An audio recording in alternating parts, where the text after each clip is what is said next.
So দেখো বন্ধুরা, এই হচ্ছে চিকেনের সাইজ, মানে দেখতে পাচ্ছ আমার এই হাত, আমার এই যে মোটামুটি প্রায় হাত ঢেকেই গেছে। তো এই হচ্ছে সাইজ, আর এই হচ্ছে লেগ পিস। ও হো হো হো, এই দেখো বন্ধুরা, লেগ পিসটা জাস্ট দেখো, একদম পুরো জুসি। আমি যদি ভেঙে দেখাই না, এই দেখো, এই দেখো ভেতরটা পুরো জুসি, একদম পুরো ফ্রেশ চিকেন। এই চিকেনটা সাইডে রাখি, এবার আসি আলুতে।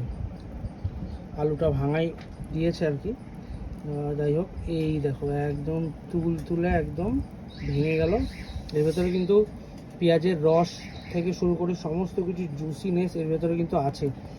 তো যাই হোক, আর একটা হচ্ছে মেন হচ্ছে রাইস। রাইসটা যদি ঝুরঝুরে হয় আর সেরকম যদি ফ্লেভার হয়, তাহলে কিন্তু খেয়ে বিরিয়ানির মজাই আলাদা। আর সাথে রাইসটা থেকে ঘিয়ের গন্ধ খুব ভালোভাবে বের হ্যাঁ, আর এই স্যালাড আছে না, দেখি স্যালাড, এই যে স্যালাড। আচ্ছা এই যে স্যালাডও কিন্তু দিয়েছে তার একদম। সাথে আবার চাটনি দিয়েছে, বিকজ এটা হচ্ছে দাদা বৌদি স্টাইলের বিরিয়ানি, আর দাদাও বিরিয়ানির দোকানের নাম রেখেছে নিউ দাদা বৌদি বিরিয়ানি। তার সাথে গ্রিন চাটনিও দিয়েছে, এই যে গ্রিন চাটনি।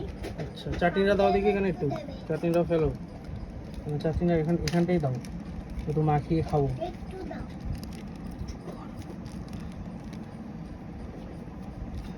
তো এই হচ্ছে চাটনি। তো চলো এবার বাইট নেওয়া যাক। প্রথমে একটু আলু, এখান থেকে একটুখানি চিকেন, একটু পেঁয়াজ, একটু চাটনি। চলো এই বাইটটা নিয়ে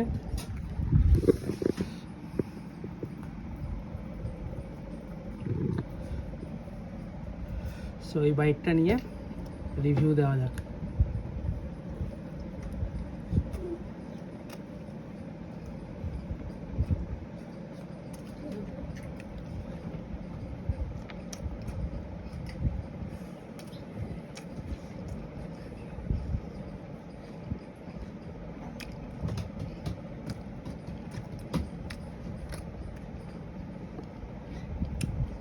দুর্দান্ত এক কথা, মানে মনোজদা বললো যে এই যে ব্রাউন যে ব্যাপারটা ব্যারাকপুর স্টাইলের,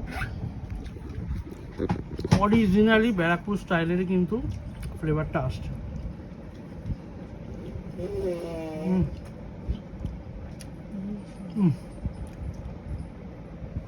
ফাটাফাটি। এবার আসি লেগ পিসটা।